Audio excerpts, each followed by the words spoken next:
The Detroit Blues Society has brought in Robert Jones, Reverend Robert Jones. He's going to play a 45-minute set of songs for you. And then after that, we're going to do a little quote-unquote workshop, and then we'll have an open mic. And there'll be plenty of time to eat, drink, be merry, and hear some great music. Robert Jones!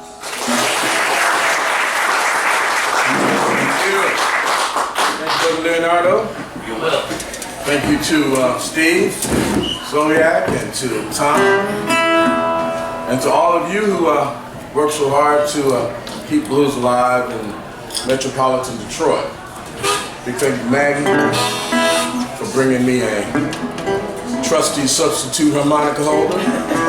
So therefore, I must now play it. I must now try to use it. Although I must tell you, already I have applied the Bluesman Cure-All. I've got duct tape on it already. I don't know, man. It's not heavy duty, I'll tell you that.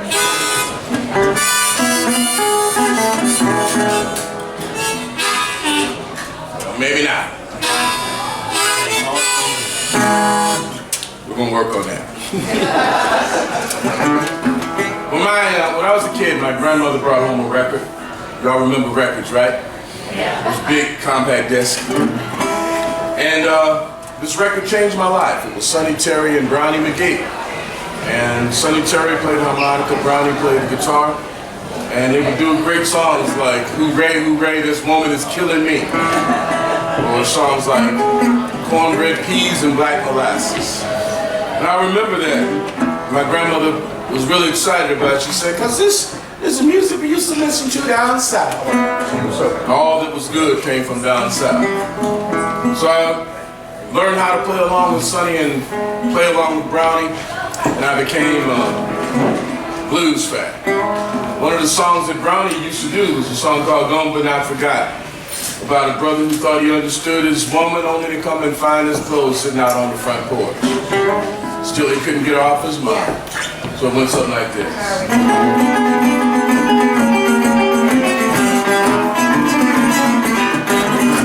Well, baby, we never used to fight. Used to love her and kiss at night. I came home one morning, she had gone away. Ever since she went away, Lord, oh, my heart was nothing but ache. Oh, that just like home, Lord, and the blues hit us big. Well, she gone but not forgotten, Lord, tell you the reason why. She had kind of your head, oh, that would satisfy. She had love like the ocean rolling, that comes in with the tide.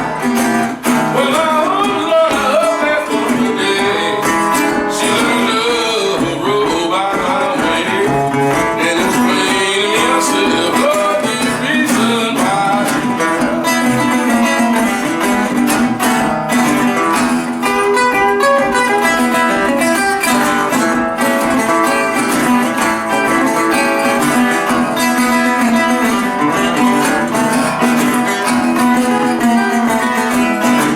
Well, she gone but not forgotten, oh, tell you the reason why. She had kind of looking, oh, but she passed me by. She had love like the ocean rolling, what it comes in with the tide. Well, I hope, Lord, I hope that one day she let love roll by my way and explain to me herself, oh, the reason why she loved.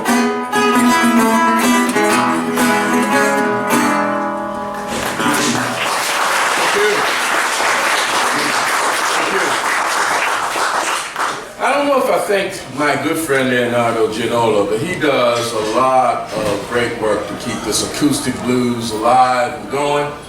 And there's something about the fact that you can play a guitar or a harmonica or a mandolin or just sing without the use of electricity that brings home sort of the immediacy of the blues.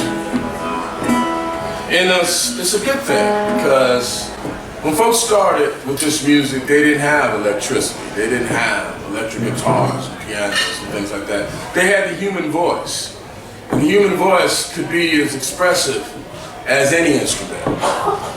You know, I think about that old Ledbetter tune, that old Ledbetter work song he used to say. We used to go down by the church, and we'd be singing that old song. It's like, I ain't going down, I ain't going down by the well no more.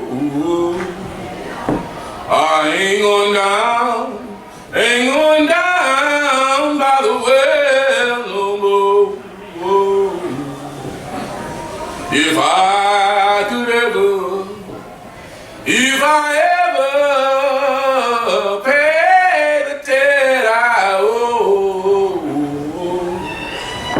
I ain't going down, I ain't going down by the well no more. Well, I'm a true believer, I'm a true believer. I ain't going down, I ain't going down by the well no more. I ain't going down, I ain't going down, I ain't going down by the well no more. He was singing that song, he was saying, whatever it is, I'm never going to get in that situation again. I'm never going down to that well no more where I found that trouble. And the other side of that was the spiritual. Where somebody was singing,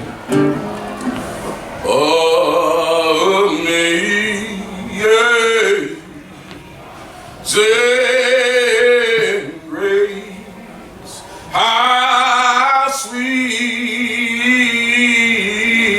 the sound that saved a wretch like me. Now somebody else had to find a way to accompany that. And so we said, what are the chords in that song? Try to put it in a box. So in the white church it became Amazing Grace, how sweet the sound that saved a wretch like me. I once was lost, but now I'm found. Was blind, but now I see. Of course, that was the white Methodist church. The reason you know it's the white Methodist church is because they've been singing the song for 100 years, but they still don't trust it. Still don't like the text. And you know it's the white Methodist church because it lands right on the beat. Amazing grace. But go 500 feet up the road, and you might experience music coming out of the barn. And that might be the black Baptist church, or maybe the black Methodist church. Because although they're on the beat, it's a different beat.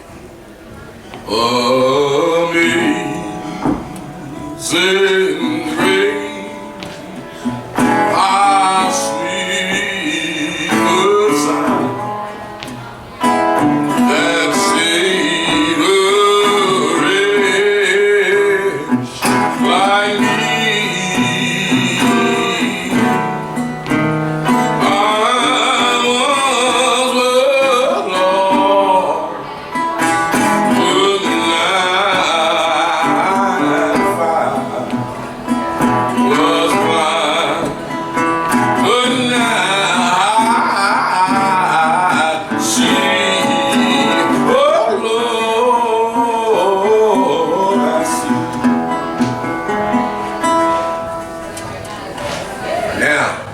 you're still not at the Black Baptist Church.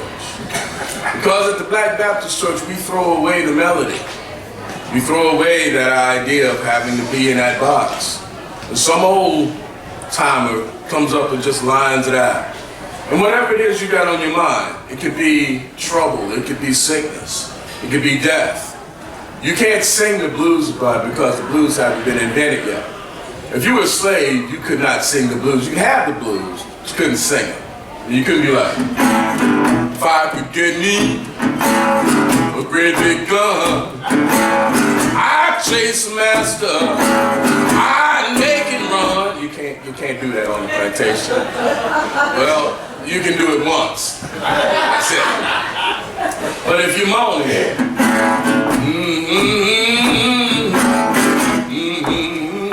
what you moaning is your business, right? So, before the blues, you have the spiritual. And no matter what it is that you have on your mind, you can sing it back any way you feel it. One of the things that happens is still preserved in some old churches is you have the old Dr. Watts and some old deacon says, Amazing grace, how sweet the sound. And you moan it back any way you feel it.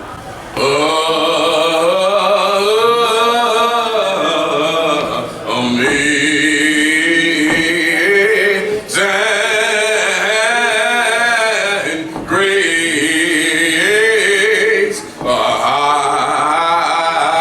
how sweet the sound. And that's why when Methodists are at home drinking coffee, Baptists are still in church. Because it takes a long time to get that out, right? But that's what blues starts.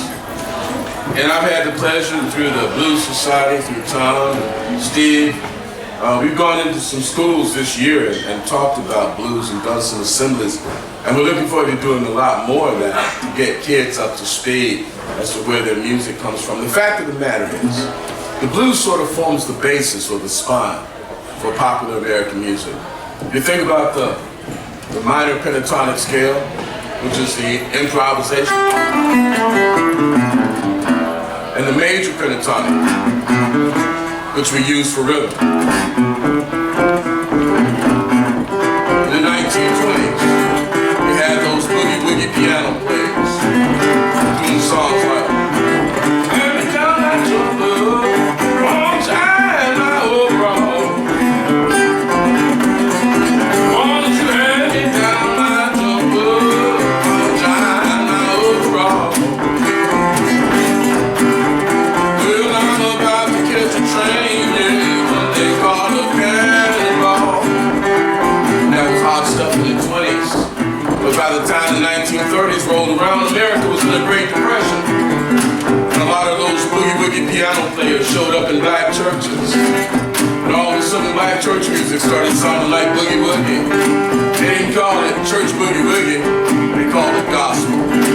Like this. Well, this little light of mine, I'm gonna let it shine. Oh, this little light of mine, I'm gonna let it shine.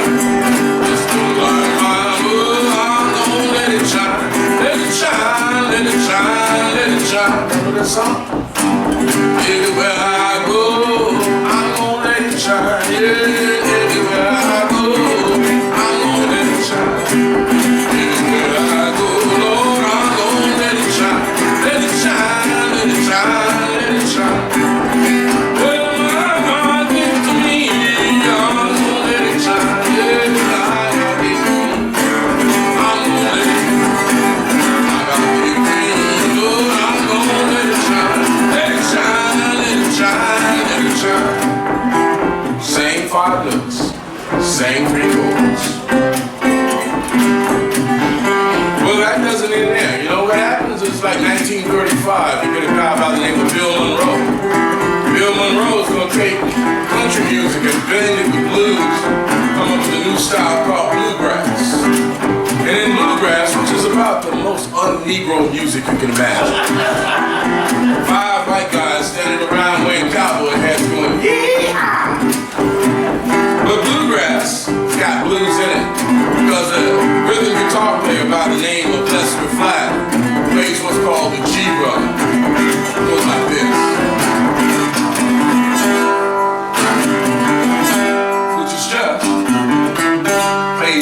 epic. So you end up with songs like, I'm going down the road feeling bad. I'm going down the road feeling bad. I'm going down the road feeling bad. Lord, Lord, I ain't gonna make you this. Yeah! Same 5 notes, same 3 chords.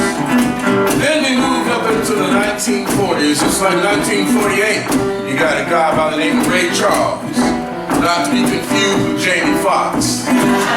Ray Charles is one of those masters of a new style called R&B. One night he runs out of songs, he tells the band, and he tells the audience, that's not right, man, they just sing back to me when I sing to you. So you guys in the band, are you ready? I say, are you ready?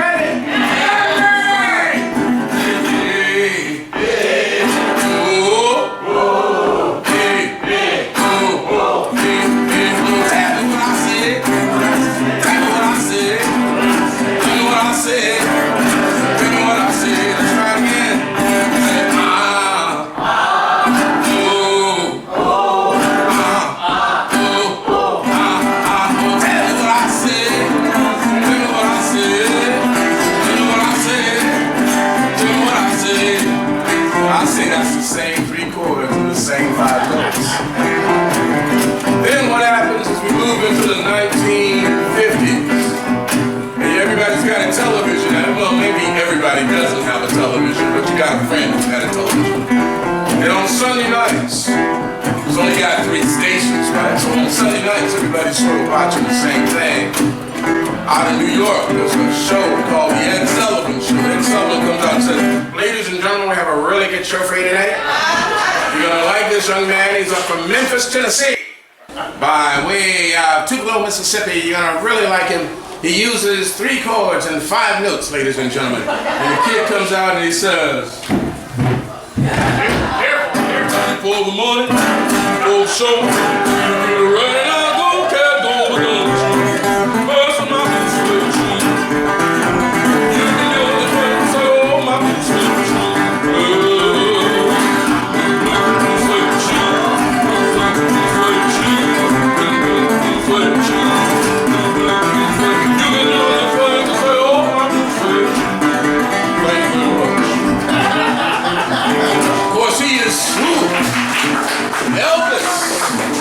Elvis is the king of what? Rock and roll. I like to tell young people there are at least 2 kings of rock and roll. There's a black guy who's the king of rock and roll. His name is Chuck Berry. Chuck Berry is still alive as far as I know, living in St. Louis. 98 years old. I don't know what he's doing. I don't know if he's duck walking, but he's still alive. And Chuck Berry takes the blues and sings country to it. Maybelline, why can't you be true? And everybody's like, Chuck, young folks like to dance fast. You gotta speed that thing up. So he says, all right then. Maybelline. No, Chuck, you gotta speed it up. And Chuck speeds it up so much it becomes.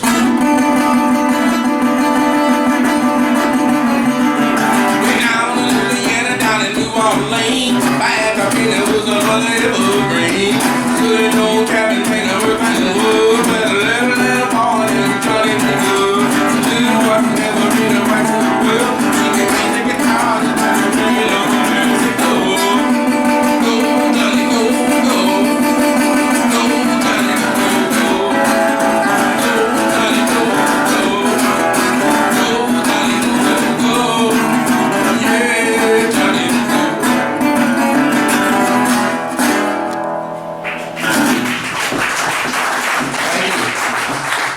So that's rock and roll. What happens in the 1960s when you get 5 good-looking black kids going into the segregated Deep South where they got a rope down the middle of the gymnasium?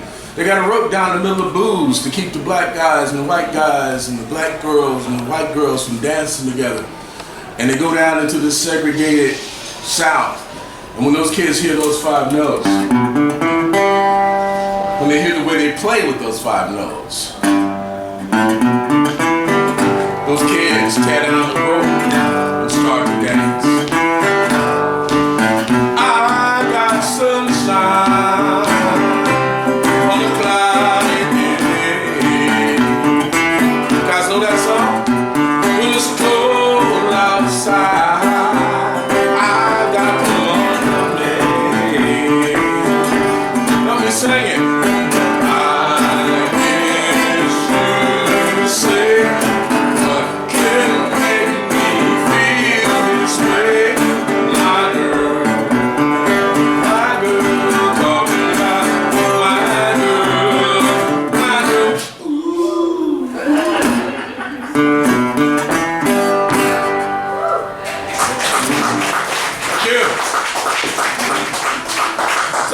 a little taste of what we do in the schools. Tom just looking at me like, really? That's what we do in schools, man. It's like, I love it. I know you do, man, and you help make it possible. So this is the idea of letting, especially our young people, but sometimes our older people know the importance of blues, the importance of this music in America.